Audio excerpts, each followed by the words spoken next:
The following is a presentation of Tuning into Sci-Fi TV, the viewer's guide to genre television.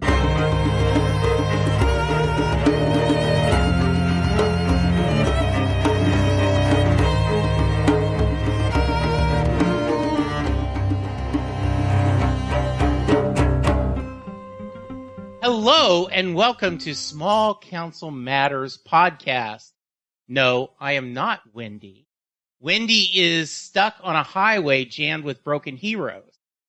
No, Wendy had a scheduling conflict, but I am one of your members of the council, Jesse Jackson, and joining me as always are two of my favorite people, two of my favorite maesters. Please introduce yourselves. This is Christine from Michigan, your mistress of correction. You can like and follow me, Christine Peruski, on Facebook and Instagram, and also check out my portfolio at christineperuski.xyz. And hey everybody, this is Shannon out in Vancouver, Washington. You can frequently find me on the rotting carcass of Twitter at TRLMN. And I heard that Harrenhal is haunted, but I ain't afraid of no ghosts. And I am at Jesse Jackson DFW on Twitter, aka X. And this week on Perfectly Good Podcast, John Hyatt from A to Z, we are talking his iconic song, Have a Little Faith. So I hope a few people check that out. Speaking of faith, we're going to discuss the third episode of season 2, House of Dragons. Something about some mill place. We've got the Hatfields, the McCoys. But before we get to all that, we do love your ravens. We love your comments. We love when you go to the Game of Thrones channel in Discord. I told them before we record, I'm very nervous. Wendy is she is the master of everything. And I feel like the rookie stepping up for, Mickey Mantle. Jesse, you host like a million podcasts. What are you talking about? Yes, but it's not the same. Anyway, please go to the Game of Thrones channel in Discord. Let us know. You can find us on social media at SCM_pod on X. And you can leave us a message at 706-927-8478. That's 706-927-8478 for all your requests. We do have some news and links as normal. One of the highlights every week after we watch the episode is the house that dragons built. Behind the episode, we had that. There was a true Easter egg in this episode, and there also was some power rankings. So I enjoyed all of them. I thought it was a lot of fun. So let's hear Christine, thoughts on any of the links. Well, unfortunately, I haven't had a chance to watch the house that dragons built for this episode. Yeah, it seems like hit and miss on me for this one.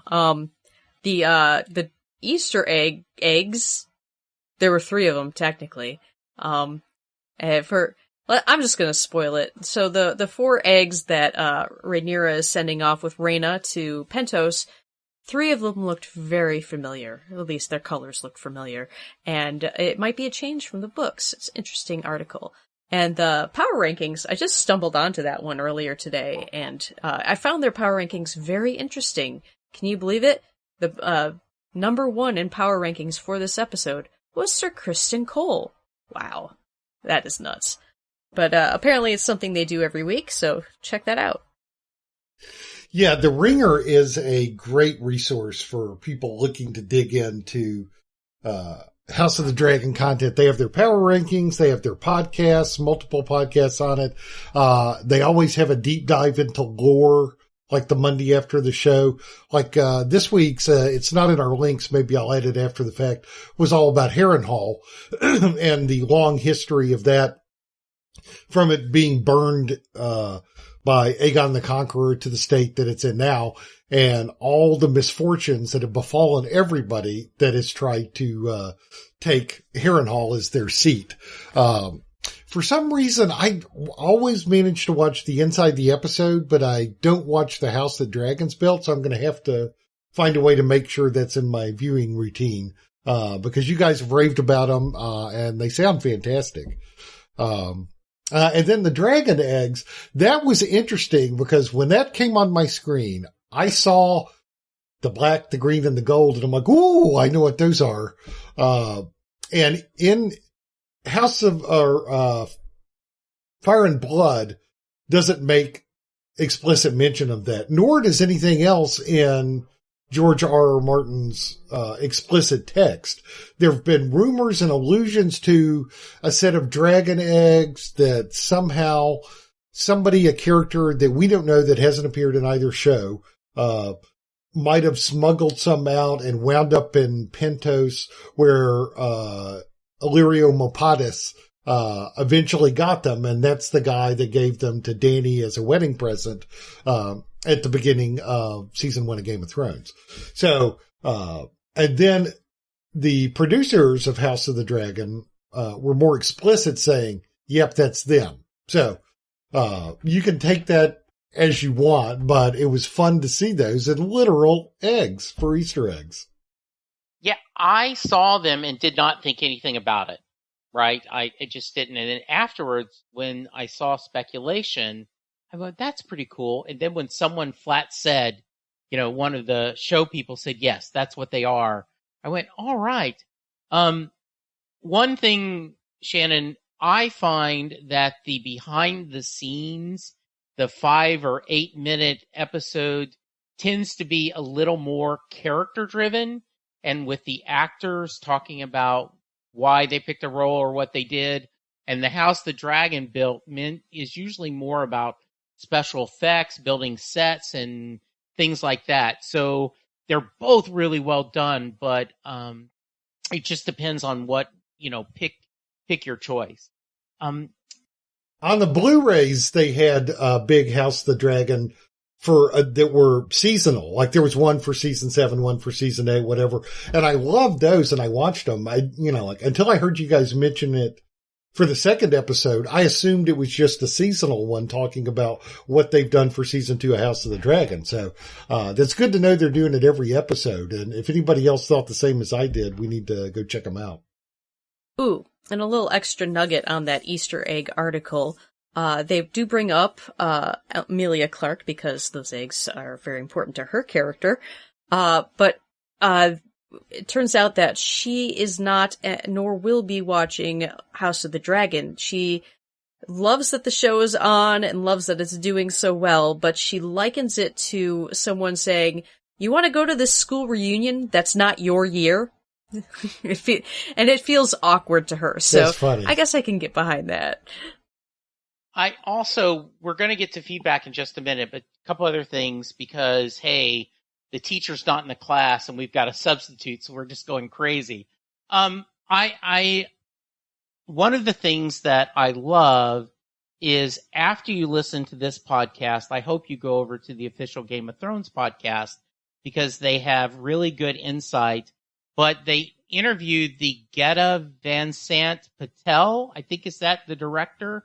And she was incredibly entertaining. And I was wondering if you've gotten to read any interviews from her, Shannon, or heard any of that, because I know you were a big fan of the director that we ended up losing.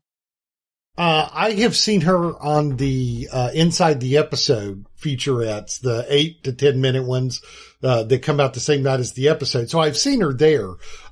Usually the director stuff I catch up on the discs after the fact. And I've seen a couple of print interviews with her. The person that is really the new guy replacing Miguel Sapochnik, the one we lost last year, is Alan Taylor. And I think he directed the first episode this year and maybe the upcoming 4th episode. And he's more of a producing director, this year than just a individual episode guy. All right. As we said, we love feedback, and we did get some feedback. So the mistress of correction is changing hats.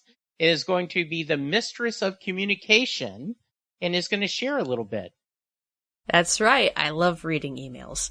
Our first feedback was an email from Pat from Maryland, And Pat kind of gave us his summary on the events of this episode to emphasize that there actually was a lot going on, even though some didn't feel that way. I'll share some highlights and summarize his summary. Pat gives us a nice rundown on the war planning. It's all coming up Harrenhal and the Riverlands. We have the North and the Vale for black, the Reach, Westerlands, and Stormlands for green, troops on the move from the Reach, and, quote, some guys who showed up early to King's Landing. Daemon, of course, skipping all of it to go straight to the heart of the Riverlands, Harrenhal, with a plan to bully Lord Grover Tully into swearing for Rhaenyra and getting his bannermen to fall in line. Everyone is trying to keep the dragons out of the action, even Lord Larys. Aegon's like, I'm gonna head out to war. Larys, oh, I'm sure the Queen Dowager will love taking over while you're away. Aegon, on second thought. Back at Dragonstone, Rhaenys was keeping the Black Council in line by dropping factoids with great style. Pat's loving the supernatural elements, with Simon Strong's household lady giving off Shakespearean weird sisters from Macbeth vibes, and Daemon having guilty dreams and sleepwalking. He was quite happy with Rhaenyra's septa disguise and finds the subterfuge very believable. Pat has to hand it to the hand Kristen Cole for his super sharp Dornish dragon detection senses, Batman. Lastly, Pat hopes we enjoyed the relatively light-hearted entry of Ulf, the alleged bastard of son of Baelor Targaryen, into the medieval analog to Cheers. Sometimes you wanna go where everybody knows your lineage. Thank you, Pat, for your wonderful rundown. Yeah, thanks. That was a good recap of Pat's comments, Christine. Like Pat, I really, really like this episode. And much of the things that he highlighted, I'm sure we'll be discussing. Sometimes you let things just slide and other times you get nitpicky about them, especially if the episode and the payoff is so good. So, as he pointed out, if Daemon can get in with his murder cloak, then, looking like the flying nun to just get to a sept can also work. And they're also close. Some of the times we do complain about the distances, but Dragonstone is right there by King's Landing, so it's easy enough to reach. And you didn't think like, well, they had to ride their dragons there, then where would the dragons go? And, it starts getting very complicated. Anytime we talk about Harrenhal, longtime book readers love to hear about Harrenhal because it is messed up. They've layered in enough. This is a weird, haunted, bad place for everybody, in both shows. So it was good the way that they did that. And I love the way they filmed it. And I'm sure we'll talk more about that too. So, thanks as always for your comments, Pat. Good talking to you. Yes, Pat, I love the Cheers reference, and because I did catch a little bit of that, like he's Norm, and he's like, oh, I couldn't talk unless maybe someone buys me something, and it never fails. The barmaid, the waitress, always gets treated like junk. So. And did you know who that waitress was? Did you notice that? Oh, that was the girl that Allison paid off after Aegon, assaulted her. Mm-hmm. So she's now working in the tavern and seeing the same old stuff. And look who walked in right after she gets smacked in the butt. Do you think she says, once, me and him? Anyway, thank you, Pat. Don't we have more feedback, Christine? I thought we'd get the feedback on the feedback, all, one at a time. Next up, we have our Discord comments. Guys, if you're not on the Discord, you're missing out. For starters, Denise loves to share some great TikToks. I want to point out that, there was one, with new book covers, for, Fire and Blood and the 5, Song of Ice and Fire books. And they all go nicely on the shelf, displaying a Song of Ice and Fire spread out across their spines, which I think is just a wonderful acknowledgement that George is definitely not writing any more books. So, Denise did have a little recap of the episode, or her take on the episode, and I'll summarize that. First off, in her own words, Millie Alcock. Let me shout that again. Millie Alcock. What a joyous surprise to see her again. Whenever I rewatch House of the Dragon, it's often the first 5 episodes from season 1 because I so enjoy the younger actors.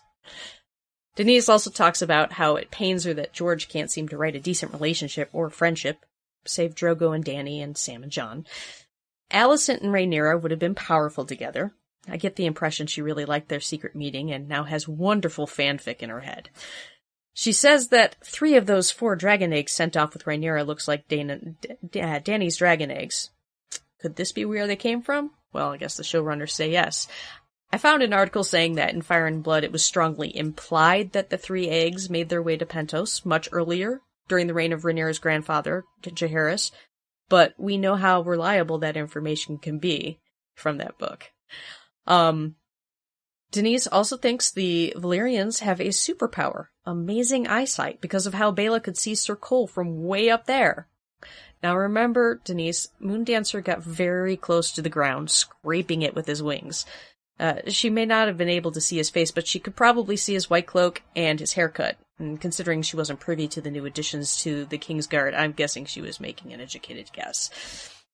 And Denise did not like how they introduced Ulf, nor the actor who's playing him. He feels off, she says. She also does not feel we need all this backstory on any of the dragon seeds. Thank you very much for your feedback, Denise. Love to hear it. Yeah, thanks for your feedback, Denise. I'll disagree with you on a couple things. I love the introduction of Ulf, and I like the introduction of small folk and dragon seeds and some of the other characters, some of whom are just there to give you a different perspective outside the confines of the family, and some are there as, hey, look here, this is going to be important later, kind of introductions. Yeah, I like it. The eyesight is good enough to spot them.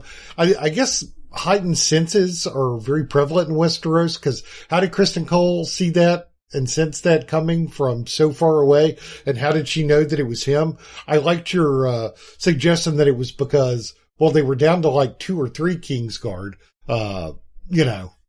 white cloak, all that stuff. And she did get pretty close. So, and that was a really good scene. And yeah, I just happened to look at that thing about the book spines, and man, that's kind of sad, when it's complete as a set of 5 with the image on the spines when they're lined up on your shelf. Poor George. But thanks for the feedback, Denise. You would think that yes, and thank you, Denise.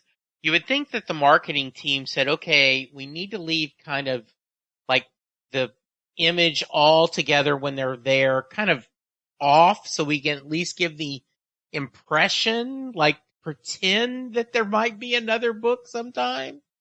I also thought, and we'll talk about this more when they're in the clearing and he's looking up at the sky, I kept waiting to see something, and it did seem like his dragon sense, as in spider sense, was going off. So I am starting to embrace this is a horrible word, the little folk, right? That is so demeaning. But I like the idea that unlike a 70s mystery where if the guest star is someone there's a good chance they're the murderer. In this, they're throwing us in a lot of different people and some of them may be important, some of them maybe not, but we're trying to give you the perspective of something besides those in the court. So thank you again. Thank you that. Any other feedback there, Christine? We do. We have one more, but first, Jesse, I'd like to take up my role of Mistress of Correction. It is the small folk, not the little folk. Okay. Not that it's any better to say it that way. No, but thank you. Also, I thought you may have learned from our in-depth discussion about who Jon Snow's mother was that everyone is important. Everyone. All right, our last feedback comes from Davia, also on Discord. She only had a short thing to say, so I will read it verbatim. In episode 3, the Alicent Rhaenyra was the best scene. It's about time that Alicent's BS was called out to her face. Her selfish stupidity caused all of this.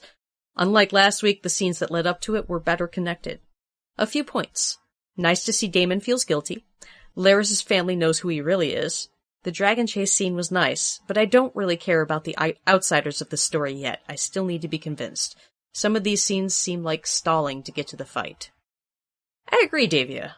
I can see they're trying to make a meal out of the dragon seeds, and I just want to jump to the main course. Or I may be too full by the time we get there. Thanks for checking in, Davia. Yeah, thanks for your feedback. Appreciate it as always, Davia. I'm not going to say too much about the dragon seeds, obviously, because I know where all of this is going, at least in book form. But I'm fine with it. I like the people they've cast. I like their stories, and I don't have a huge need to get to the fireworks factory yet, although it appears that's going to be episode 4, based on episode titles and previews for next week. I think we're going to see some hot dragon action. And also, I'm not sure, are you kind of Team Black there, Davia? Hard to tell. So anyway, thanks for the feedback. Wonderful feedback as always. Thank you. I have questions, and this is probably the wrong time to bring it up, but I'm going to make a note because I'm still a little unclear on this pairing model of I want to ride a dragon. There's a dragon without a rider. Seems like peanut butter and chocolate could go together. But it doesn't seem to be that simple. But yes, thank you very much for your feedback. Jesse, have you ever been to a dog shelter? Or yes. anything like that? Yes. Gone pet shopping? Yeah. Aren't there pets there, animals there that you don't really connect with? Oh, absolutely. Yeah. That I think it works like that. You got to find the one that you really just bond with, because they do say they need to bond with the dragon. So, I'm sure, honestly, if you don't bond with your dragon, I think things are going to get a little fiery. Yeah. And the shelter only allows people to adopt that have Targaryen blood. Somewhere. Even way back. Yeah. I'm just saying, we've got one of the daughters sitting there. And by the way, I am going to steal this from the official Game of Thrones podcast. They said the daughter that got sent away, the D daughter, right? Right? R daughter. She's an R. Rhaena. Yeah, Rhaena. All right. Rhaena. Yeah. She goes, Rhaena's the one, never kicked school, straight A's, never broke curfew, did everything right, and I get thrown out, and I don't get a dragon. There's a perfectly dragon flying around, restless because it doesn't have a rider. Seems like we should be able to say, hey, dragon, come here, and win him over, but I guess not. All right. Moving on, we are going to break down the episode. We're going to, as always, talk about our favorite scenes. But before, we're going to go around the table, quick thoughts, and our patented rating system. Wait, we have a patent? Am I getting some kickbacks from that? Yes, we have a, what do they call it in Shark Tank? We have a utility patent. Oh, okay. I'll take your word for it. All right. I thought this episode was a slight improvement on the last. Got a little bit of dragon action showing off how low they can go. Damon got all hot and ready for some action, and all he got was dinner, followed by some light guilt dreams. We got a little hint about what all those side characters are being included for, although I still think it needs work. I was happy to get that secret meeting, and not just because it was one of my predictions, but because Allison sure did have egg on her face. I give it 8 out of 10 gaudiest frack hand necklaces. I thought this was just a slight step up from last week's, which I really liked. It had things that always make a good episode for me, which are small council meetings. We had entertaining ones for the Greens and the Blacks. We had some dragon action. We had a mini horror movie in the middle of it, with lots of spookiness in terms of tone and the way it was shot. And then we had, to me, an emotional and acting showstopper of a scene at the end to really sum it up. So I am going to give it 8.9. As I was watching this Sunday night, we're taking notes, And I was like, oh, there's not really a scene standing out. And it's because I think this was just a really consistent episode. I think there weren't as many lows. There were some really good highs. So I really liked this. There was some really wonderful imagery, with the castle, Harrenhal, just wet. And the person saying, hey, look around. How do you think this place burned? Right? And just which was some humor that we talked about we had missed in the first season. So yeah, this was a really, really strong episode. I'm going to give it 8.5 out of 10. Ancient suits of armor that do not look comfortable at all. Armor isn't meant to be comfortable. And why do they never take it off? I actually thought, I said Sir Cole, because how's he going to put his little hand pin on armor? So he'll be in something besides armor. And instead, he's walking around in the armor. And we will get to the worst replacements ever for Kingsguard. Worst ever. Like, this is terribly bad. All right. Thank you, guys. All right. So it's time for us to go around the table. And as always, you guys may notice we rotate who's taking turns. So if there is a juicy scene, we all get a different chance to take it. So Christine is the leadoff hitter this episode. I got lucky. There were a few to choose from. I mean, I could have picked the secret meeting because, I did predict that happening, although I don't know why I predicted it. Not even sure it happened in the book. But what I really enjoyed the most, on my few rewatches that I got through, was the scenes with Daemon. Daemon takes Harrenhal. Takes, quote, unquote. So, I just love how Daemon comes storming in on his dragon, ready to take the castle single-handed, only to find a mostly empty, depressing, rain-soaked joke of a castle. I think this is a true sign of how poor communication is in Westeros. Harrenhal might be the strategic hotspot, but that doesn't mean it's kept stocked with an army, or kept up at all. This castle would fall to ruin if it didn't have the prime location of center of the world. So the castellan, Sir Simon Strong, speeds through the whole fealty thing, gets straight to the niceties, reading off the menu with an apology for the poor offerings. He practically had a room waiting for Daemon. He also points out the obvious flaw in the accidental fire in that damp place, straight up calls out Lord Clubfoot. But this actually reminded us of a scene from the IT Crowd, where this girl says she lost her parents in a fire at Sea Parks. A fire at Sea Parks. And the whole episode, he's just stuck on that. And I have to agree, can you look at that castle and imagine an accidental fire happening at all? I mean, even with actually, I'm not even sure how they did it. I mean, what were they using? But, we get a nice introduction to Witchy McCreepy in this scene. Walking in all, who's this jerk? While everyone is cowering behind their dinner chairs. What I really love about the dinner scene is how thrown Daemon is. He expects everything in life to be a fight, so he's always prepared for it. And he just doesn't know how to handle this. He's ready to fight the peas. Although I can't blame him for that. I hate peas. We get a little insight into Daemon's head here. Now, he may be loyal to Rhaenyra. I don't think anybody's going to argue that point. But he's looking for a title a little loftier than Prince Consort. I guess he had enough of that title on the crown.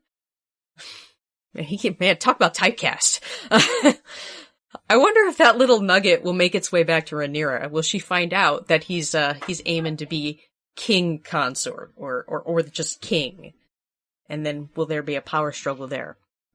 Now, I love that Daemon thinks he can bully his way through anything, even age-addled lords. Just drag frail Lord Tully here, and if he survives that, I'm gonna bully him some more until he gets his vassals in line. Yeah, I don't see that working, guys. I just don't.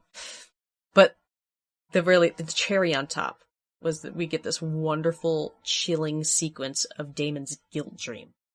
I loved everything about this. The tone, Young Rhaenyra, loved seeing her again. I even loved that she was stitching Jaehaerys' head back on. The weirwood tree stretching out its limbs out to the water.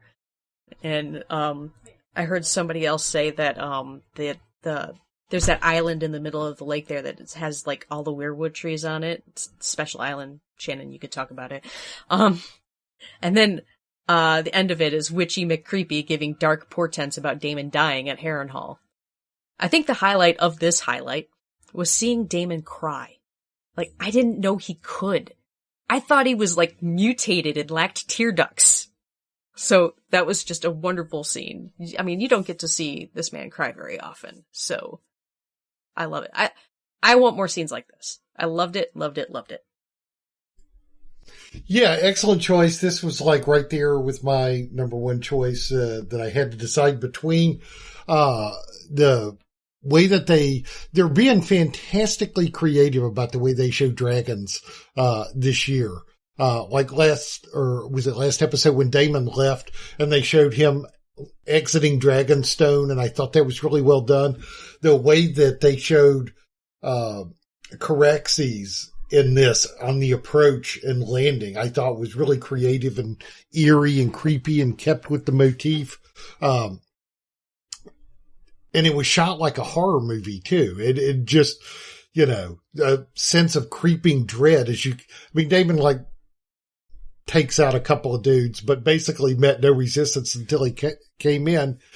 And then one of the things I wished for in season 2 was more wit and more humor, because we didn't have a lot of funny people in season 1.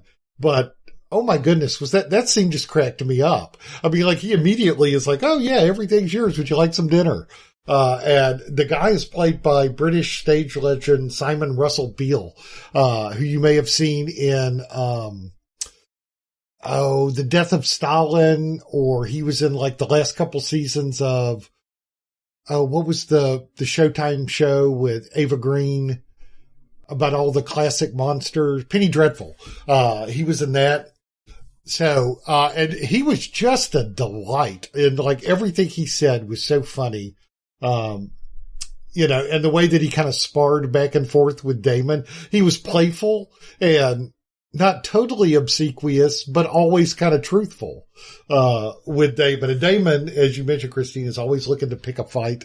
And he wouldn't let him do it. He was just kind of being gracious as can be. It's like, oh, take it all. And he unveiled some truths about what they really think of, Larys and, how he met his end. And, well, yeah, sure, you can have it, but what good is it? It's leaky and been destroyed since your ancestors did this. So great scene. And it had my favorite, exchange of the episode, when Sir Simon asked Daemon what he's going to do. And he's like, we march on King's Landing and take the throne. And Sir Simon goes, the throne? And Daemon says, it's a big chair made of swords, which I had to stop and just laugh out loud. I thought that was fun. Christine, There's the humor you've been looking for. Yeah, exactly. And Christine, the thing you mentioned that's outside is called the God's Eye, and the water surrounding. It's a spooky, haunted island that's right there outside. And the surreal nature of was it a dream? Was it magical? Was he sleepwalking? How did all that exactly work out? And they never let us know, and I don't need to know because it conveyed emotionally, what the plot and Daemon's character required. And I'll second what we said in the feedback. Billy Alcock. I'm kind of spoiler averse because I've read the books, and if I come across spoilers, I don't care. But I did not read about this ahead of time. I don't think a lot of people did. So what a surprise when she turns around. It was like, wow. And then the stitch in the head on the child. Oh my goodness. Definitely a thing you see in a nightmare. And I don't know if in the show or the materials they named the witchy woman that talked to Daemon, so I won't say it just in case nobody knows. But but that was a lot of fun and very haunting. So that's an excellent choice, Christine. Love it. I like Desperado a little bit more than Witchy Woman, but I am an Eagles guy, so this is good. Yes, in fact, I am now angry that I did not use chair made out of swords as my rating, because that was perfect. Yeah, this was just, there are times when I can be impatient and going, come on, get up with it. We don't need to see this. But in this case, it was a perfect use of him, cause he's angry. He's mad. His wife has kind of kicked him out of the house, but he's in his mind said, no, she didn't kick me out. I chose to go and I'm going to show the world. And he's got there and he's got his sword drawn and around. I mean, he is like a police detective clearing a room, right? Like every corner, he's got his sword drawn and just nothing.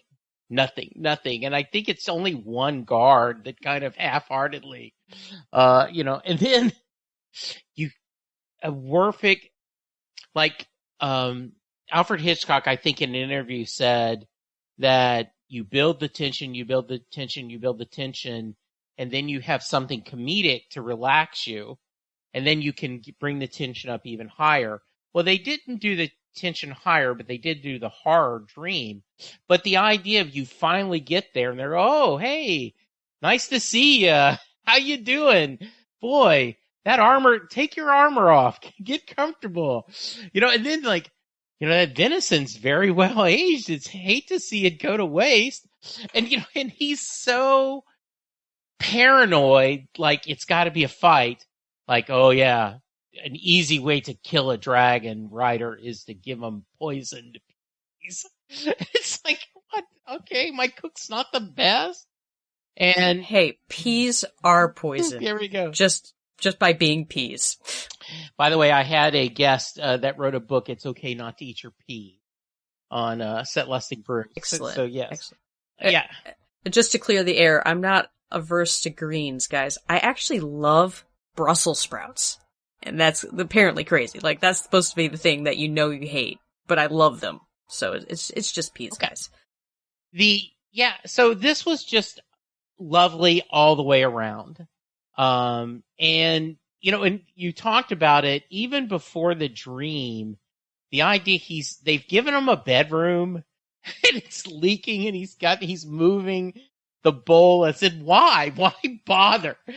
There is water dripping everywhere. I mean, how is the bed not soaked? And then to get the dream, just really, really, they took the time, did it well. Great choice. So Shannon, what's your choice? Oh, and the other thing about that line, I wonder if the writers were Airplane fans, because when he said that, it's a big chair made of swords. It's like when he said, we have to get him to a hospital. A hospital? What is it? It's a big building filled with patients, but that's not important right now. That's what they're reminding me of. And don't call me Shirley. That's my favorite comedy. Yeah, exactly. Yeah. That's so funny. So my scene, that I chose was one that's actually not in the book. And I love being surprised like that. They've done a lot in the show to deepen the relationship and the connection between Alicent and Rhaenyra. Alicent was much older, in the books. They weren't exactly peers as children and have added lots of layers to that relationship. And so I loved seeing this. I like what it says about where we are in the story, that neither person necessarily wants to go to war. We saw in the Green Council earlier, Alicent trying to follow her father's lead and promote caution and being expeditious about when they deploy dragons and what can happen when Aegon wants to go to war and Kristen Cole wants to go to war and has already done stuff off the books. Then you see the Black Council and they're walking, tiptoeing right up to the line of treason with Rhaenyra about saying, well, why don't you just go be safe somewhere and let us handle it? And yet still they think it's going to come, but Rhaenyra takes it upon herself, with some wise counsel from Rhaenys to make one last effort at, sparing everybody, not only in their own families, not only the dragons and also all the small folk from what is sure to be a vicious, bloody war.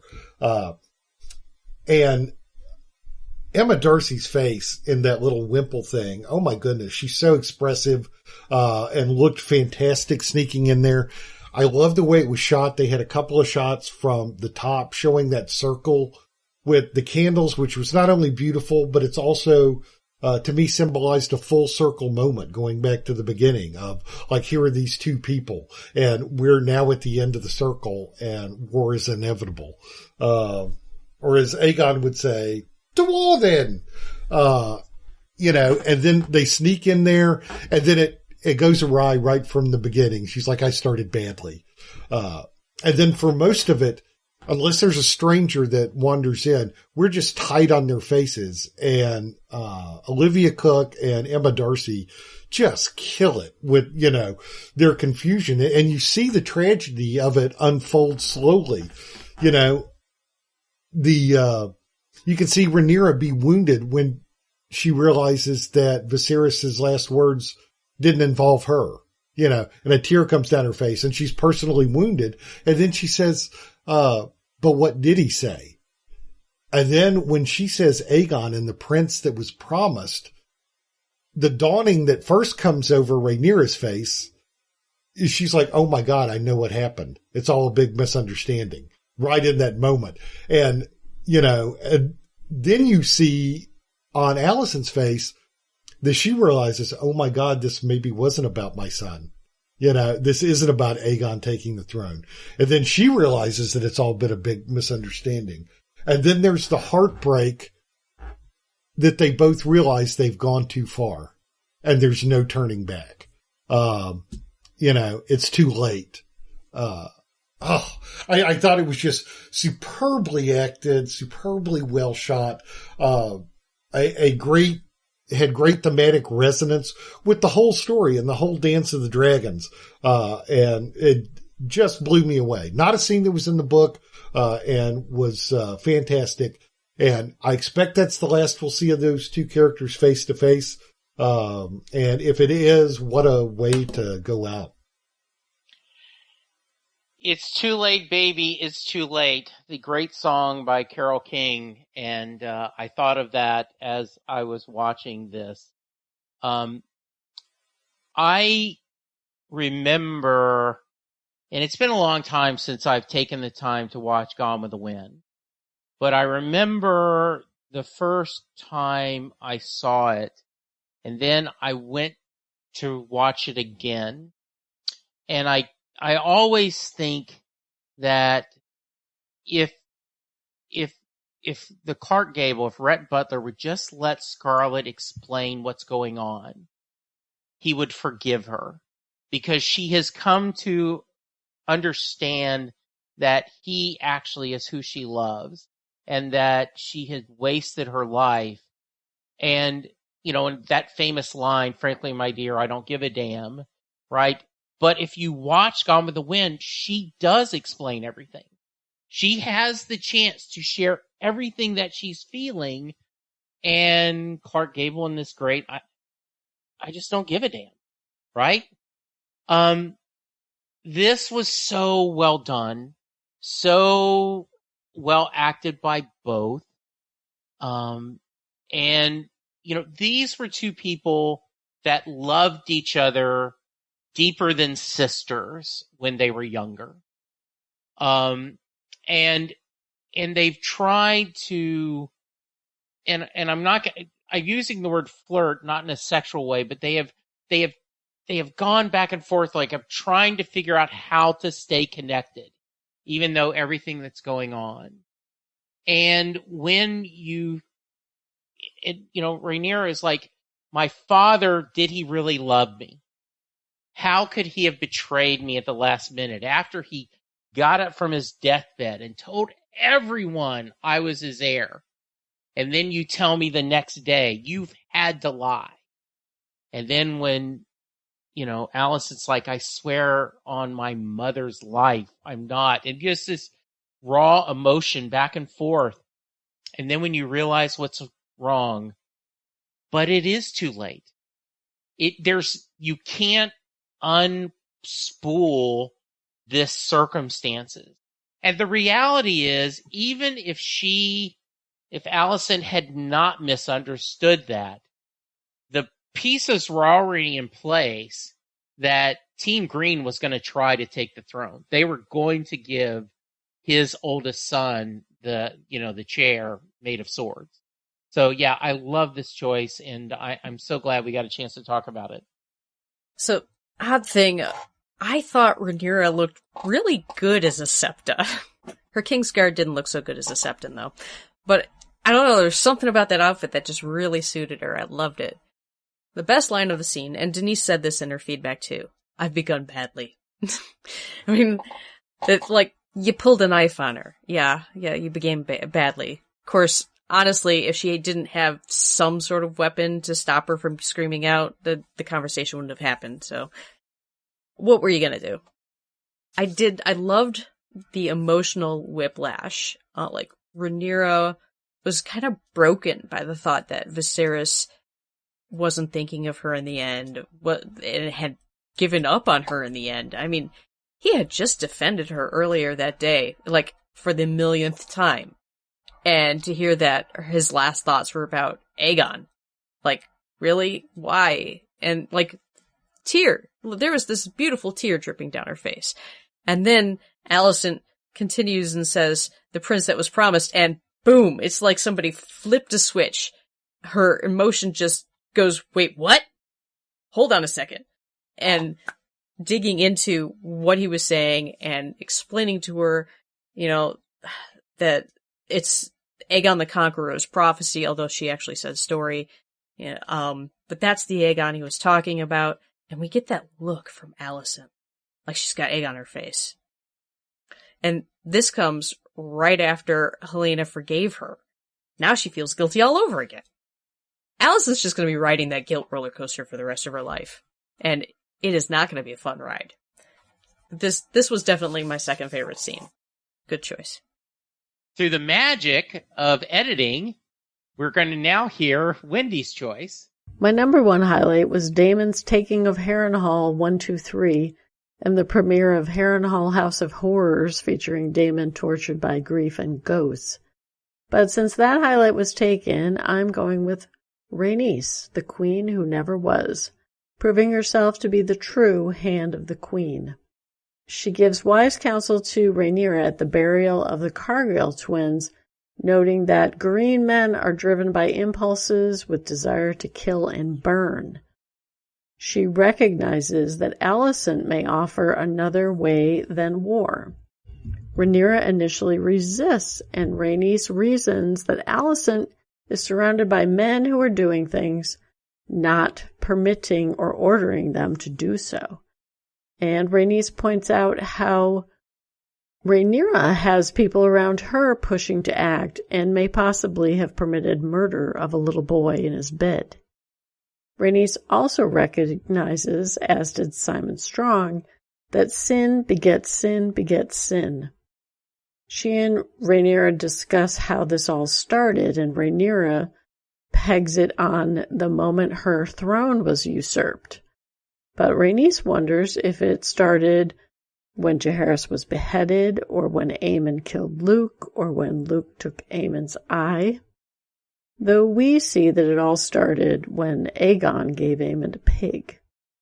Rhaenys also schools the Black Council on history and continuity. She reminds them Rhaenyra wears Jaehaerys' crown, who ruled the longest, even longer than Aegon the Conqueror. And Rhaenys' words to Rhaenyra were persuasive. Eventually, Rhaenyra reads Alicent's Raven and takes Rhaenys' counsel and tries the bold move to find a path to peace and talk face-to-face with Alicent. Ultimately, this leads Rhaenyra to accept her situation. She's at war and now ready to unleash her dragons. Not in grief-stricken vengeance or insane Targaryen rage or lust for power, but because she must win the war for the realm. Great choice, Wendy. In fact, if I had gotten to go before you, that was going to be my choice. I love Queen R and Princess R bonding.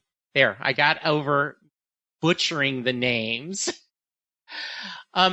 They have had a long history together, back to when she was a child, and he talked about, they're never going to let a woman sit on the throne. And she truly has, Rhaenys is the hand of the queen. That is her best counsel. She puts everyone else in their place. She gets it. She's saying everyone else just wants to kill them all and let God sort them out. And the true queen, if you're Team Black, is wanting what's best for the kingdom. And I love this together. And one of my favorite lines was, what started it? When the child was beheaded? Or was it when Aemon killed Luke? Or when Aemon's eyes was taken? I mean, how far do you go back to the bad blood between these kids? Between these two fractions of the family? And bookend, right, with the scene we just talked about, where they said, there's been too much going on. We can't get through this. So great choice, Wendy. I'm so glad we got to talk about it. This was a good scene. Not great for Rhaenyra. Now, Rhaenyra, in that article about the power rankings, she got a really low ranking. And I think this scene really hit her hard there.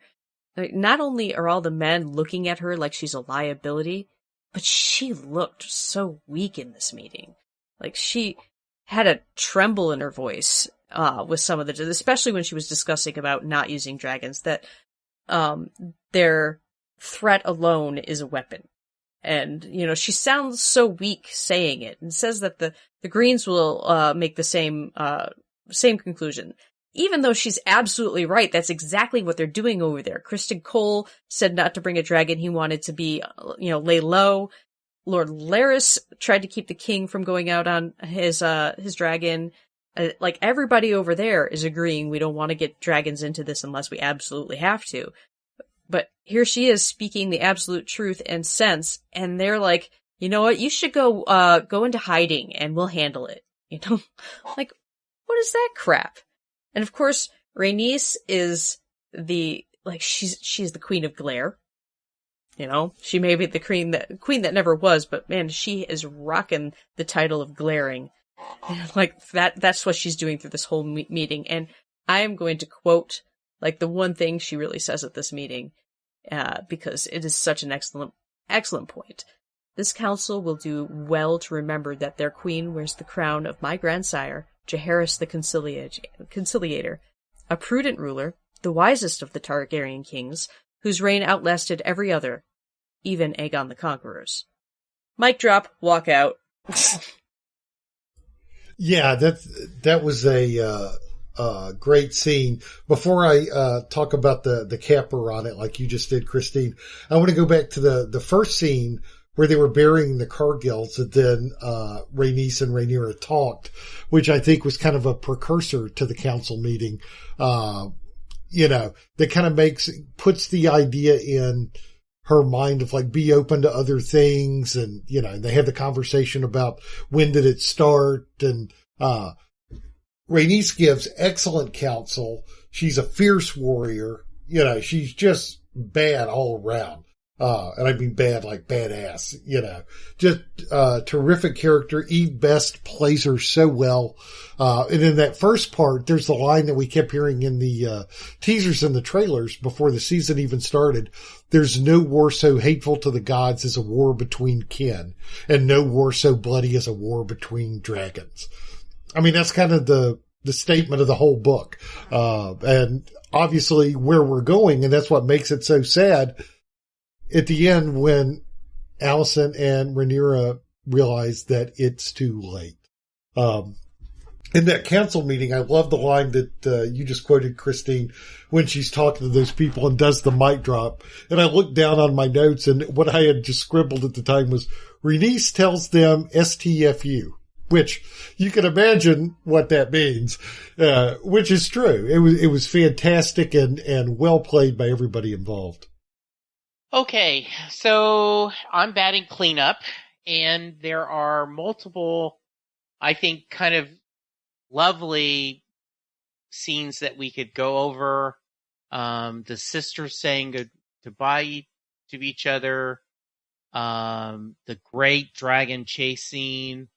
But I'm going to pick Allison and Cole bickering in front of everyone multiple times. I mean, they cannot keep their hands off each other when they're alone, and they can't stop just biting each other's heads off when they're in front of everyone else. I just think it's so thick. And they're so polite. Well, I think that's, you don't go, that's a stupid idea. Like, well, we would have one more Kingsguard if it hadn't been a dumb plan. Well, perhaps if that guy hadn't been incompetent, it would have been. So I think I find it funny. I think it's a little sad. And when he goes, she's just almost like, may the Lord protect you and keep you safe. Like, well, I don't remember the exact prayer, but it's just like, Hail Mary, full of grace, the Lord is with you. Just no feeling whatsoever. I thank you for my prayers. Could I have your favor? And so she pulls the napkin from her boobies. I guess you have a booby handkerchief. And like, yeah, here. It just, I know it shouldn't be funny, but it's just hilarious to me watching them bicker back and forth. So I'd love to hear you guys' thoughts, and then we can move on to something of more substance. But sometimes you just need cotton candy. Jesse, a note on the booby napkin. To quote Donna Noble, pockets! Women don't get pockets. They don't.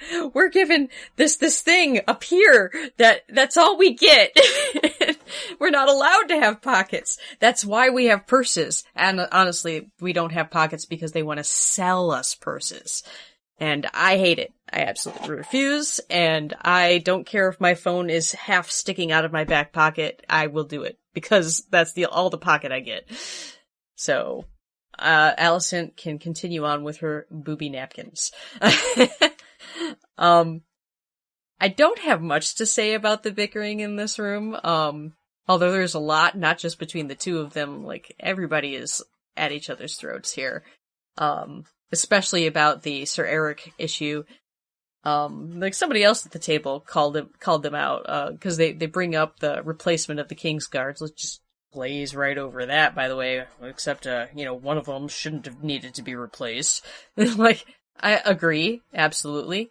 Wait, actually, can we circle back to this whole Kingsguard thing? Who picked these people? Aegon, you just decided, oh, well, clearly we don't have enough protection since, my kid was just killed in his bed. I'll pick, hey, who's standing closest to me? You guys, hey, you wanna, take a lifelong oath? Yeah. I hope you take that seriously. No? You're not gonna, you don't actually even know. Did they actually take an oath? Isn't there an actual put your hand on the book oath? Were they listening?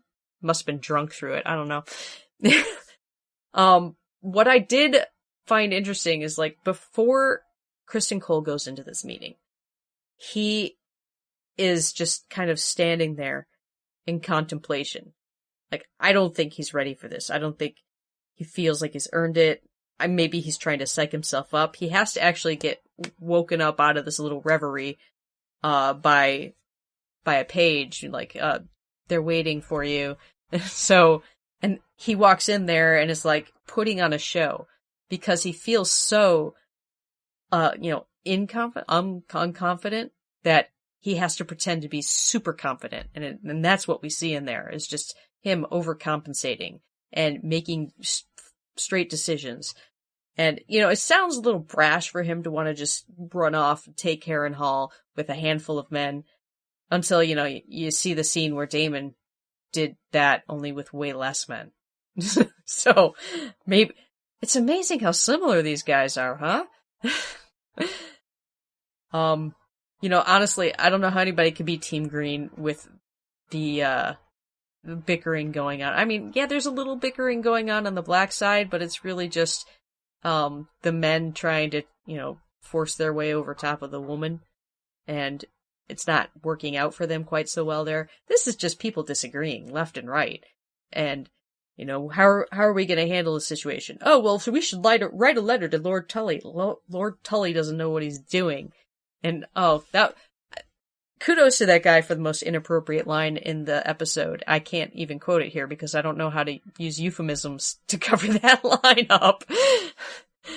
And, yeah, honestly, I don't know how this war goes on so long with the incompetency I saw in that room. Just nuts. So, yeah, I like that. It's like a His Girl Friday or screwball comedy where a lot of people die. You know, they just, Allison serves up such good snark, and her tone is so snappy, and she does it well on everything with Kristen Cole. And Kristen Cole has gone up into the Joffrey Ramsay, you know, pantheon of just hateable, hissable people that in fact, I read this week where Fabian Frankel, the actor that portrays him, had to turn off comments on his Instagram because he was getting so much grief because people obviously can't tell the difference between fiction and reality. You know, and to that, I was like, it's good to have a good guy to hate, you know, a good hissable villain, somebody, and like, you just want to punch him in the face all the time. And when we first met him, he was this, you know, blue collar guy, this guy that was all worried about honor and vows. And, you know, he's unquestionably good looking and strapping and obviously, you know, somewhat bested Daemon in the joust and all that. And then to see where he's come now, you know, and then they're trying to balance the Team Green, Team Black. I think a lot of us are on Team Black if we had to choose.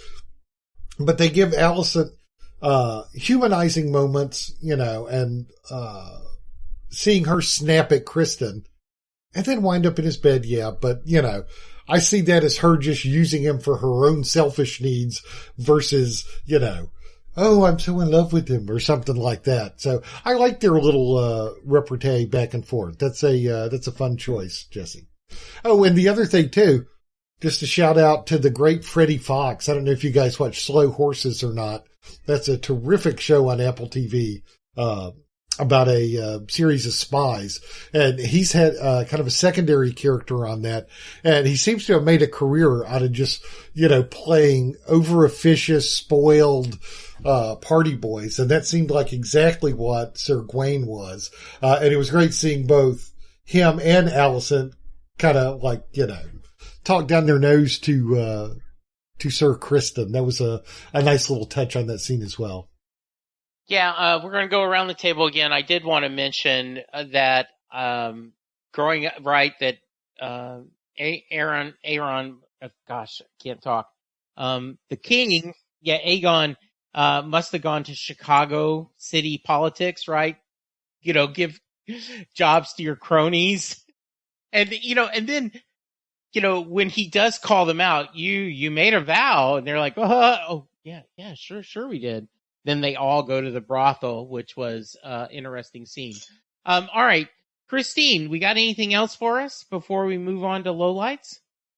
You know, I'm gonna, you just brought it up. I did like the trip to the brothel, cause, you know, there was some nice eye candy in there. And some craziness. I mean, the stuff in the foreground as Aegon pulls back all the curtains is like, wow, hello, that was right there. To just, you know, to remind us all that we are watching a Game of Thrones show. And, you know, we gotta have that stuff in there. And, I like after he reminded them of their vow of chastity, which actually I don't think is quite accurate. I think it's the same vow as the the Night's Watch, where they're not allowed to take wives or father children. Kind of a loophole in there. But not that they have effective birth control, so I don't know how they're supposed to do that. But even after telling them that, he goes with them to the brothel. And I wonder if he's actually going to make sure they behave themselves, or if he's just going to get drunk and forget all about it, because, we take our vows very seriously here. The confrontation, when he finds Aemond, it is a major flashback to when Aemond didn't have a dragon and everybody was picking on him. It was like you could see the flashback on his face, like it's that all over again. And at that, I actually had to get really close to my screen and look hard at his face because I thought he might have shed a tear. Turns out he has just like a little divot scar in his face, so it wasn't a tear. And he makes the decision right at that moment to overcompensate with confidence and just stroll out of there butt naked. And that boy needs a sandwich. I have never seen someone so muscly look so thin. I don't understand. It is a conflict.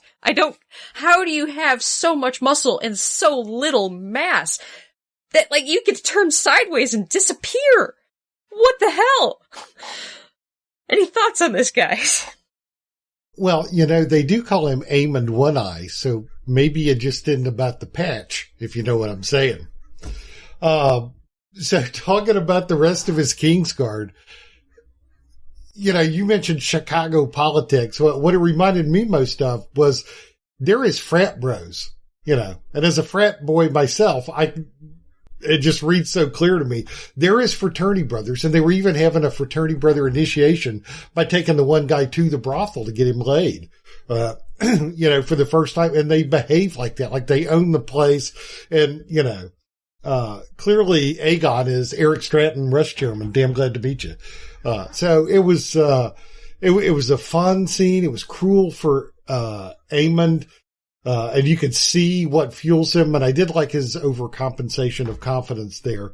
One other tiny little moment, that I want to call out was I love things that kind of resonate and almost hit at the thematic purpose of the show in just an offhand line. And I love that conversation with, Rhaenyra and Mysaria when they're out on the, patio talking and she sees sea smoke and they're saying, well, he senses war is near or he needs to fight or whatever. And Mysaria just kind of lets it drift off like, maybe he's lonely. And it just kind of hangs there for a minute. It's like, yeah, the dragon, Daemon, Aemond, Alicent, Rhaenyra, all of our main characters are experiencing some acute, Rhaena, or experiencing some, maybe they're just lonely, in a profound way. And again, that just infuses the tragedy and kind of puts us on this path from which there is no escape. Yeah, great stuff. I was amused at the brothel scene and the explicit. I have been told that Texas has changed the law that you now have to prove proof of identity to go to mature sites, and therefore some sites have just blocked it altogether if you have a Texas ID. I've been told that by someone. So this was obviously a little bit. I thought of the Saturday Night Live skit about Game of Thrones where they talked about all the different, there was this 15-year-old boy writing it. But I think it showed a lot. It showed, the king drunk and still wanting to be one of the bros. And, and I hope that, because last week we saw how, the younger brother, the one eye, the patch guy, right? Christine? Aemond. Yeah, Aemond had connected with, he had feelings for the madam. And then, of course, he had to act cool in front of the bros. one horror is as good as another as he walked off.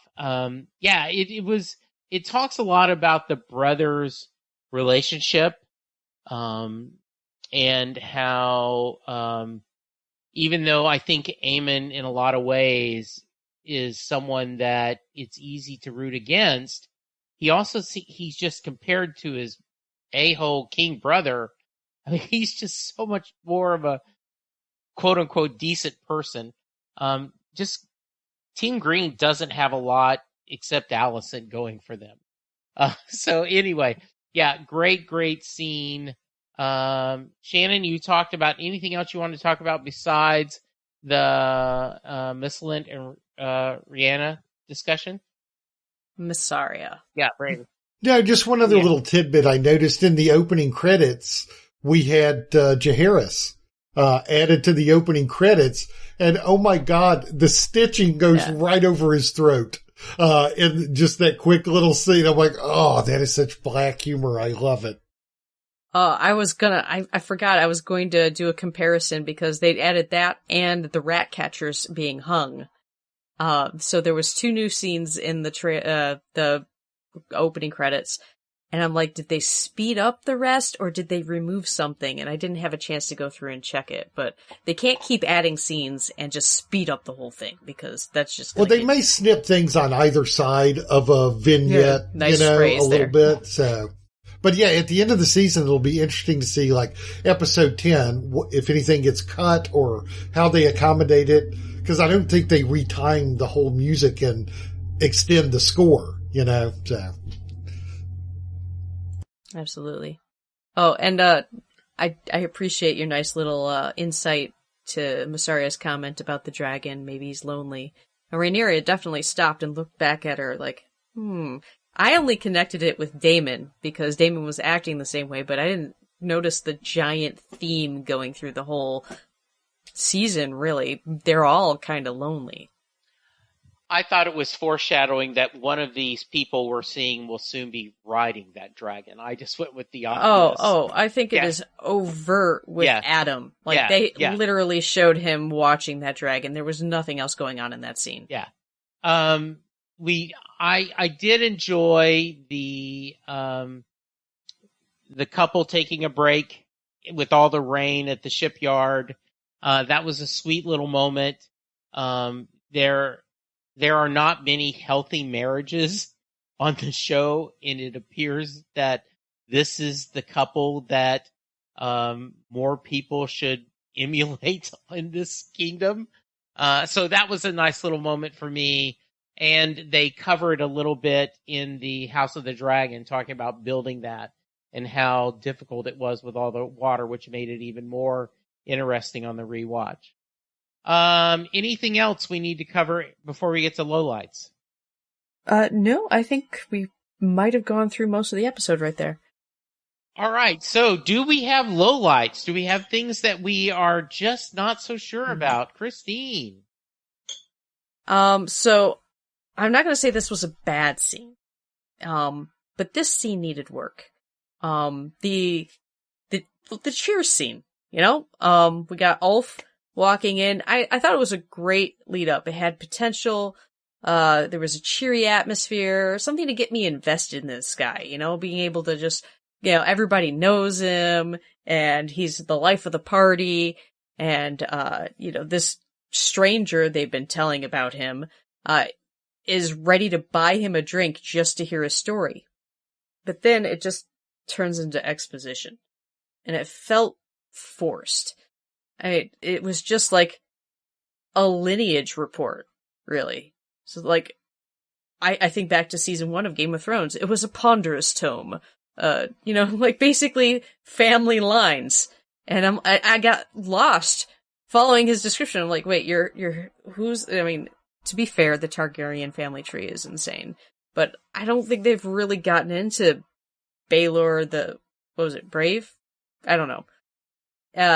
And now suddenly it's like they had another brother. Like there was 3 brothers, and or was it their father? I don't know. Their uncle.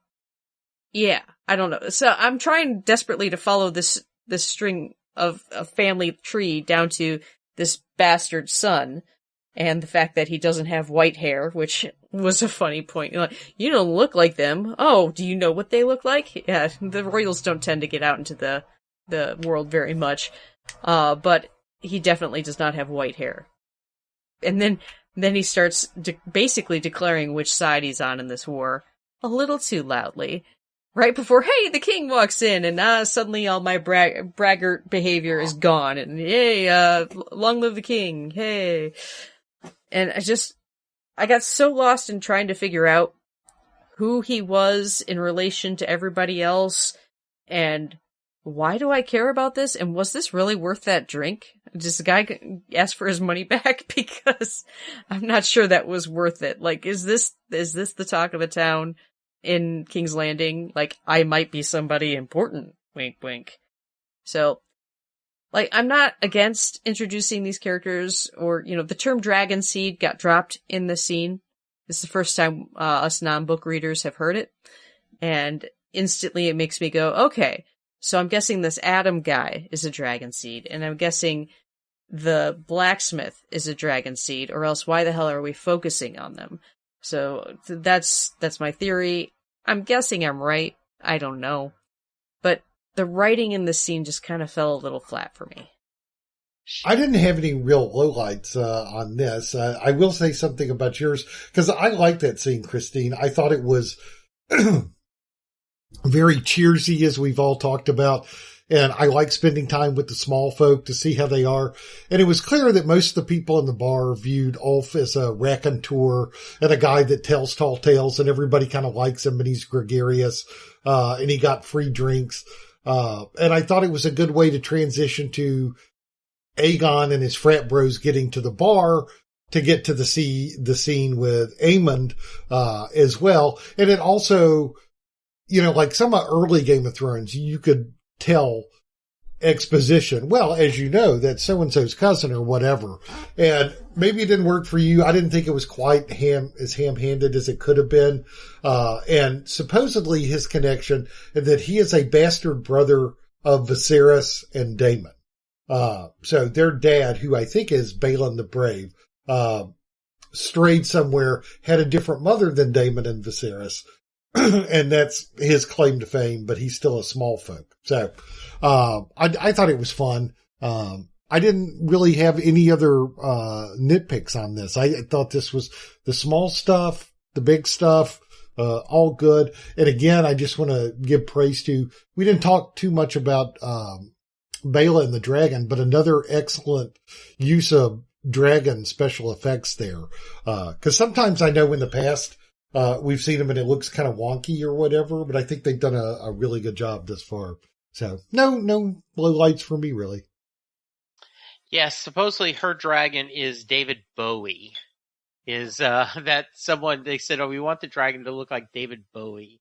Not looking like David Bowie, but that feel. And it is a cool looking dragon. I can see that. Yeah. There's like white with like marbling through it, like green marbling. Yeah, that was a great scene, and you really thought she was going to get there.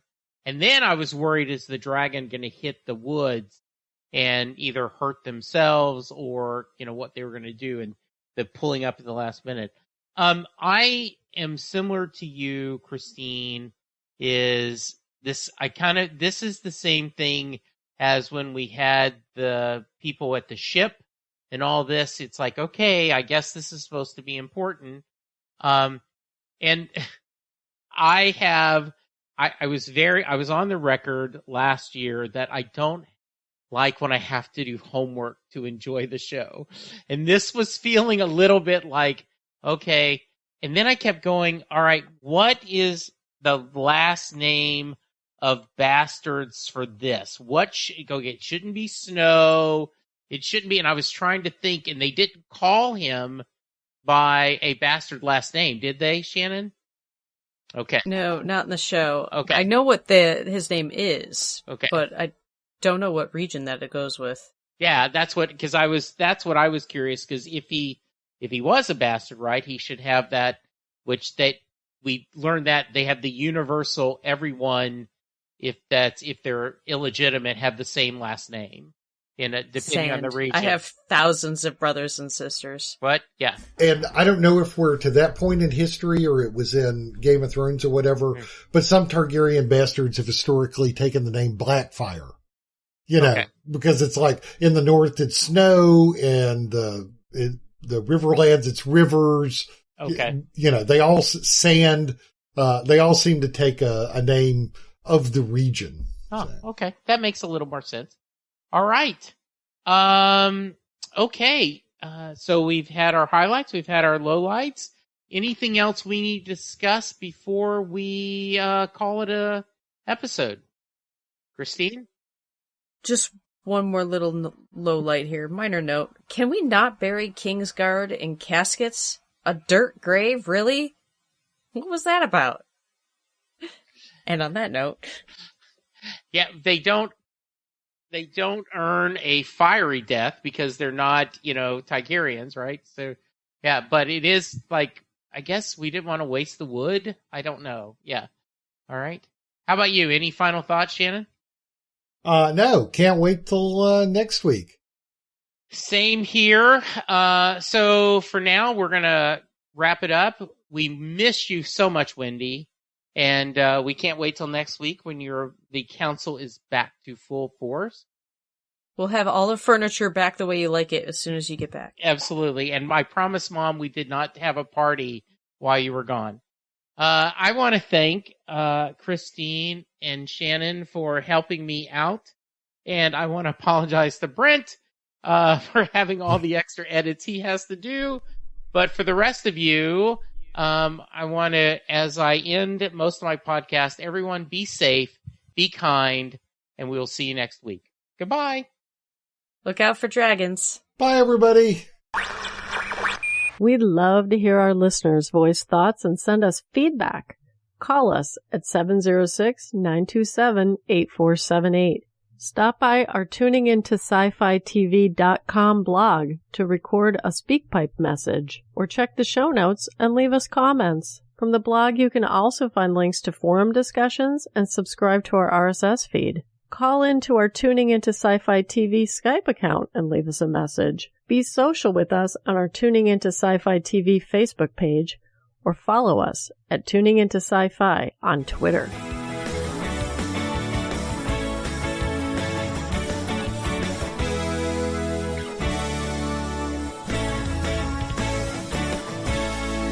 You've been listening to Small Council Matters from Tuning Into Sci-Fi TV, episode 113, recorded July 2nd, 2024.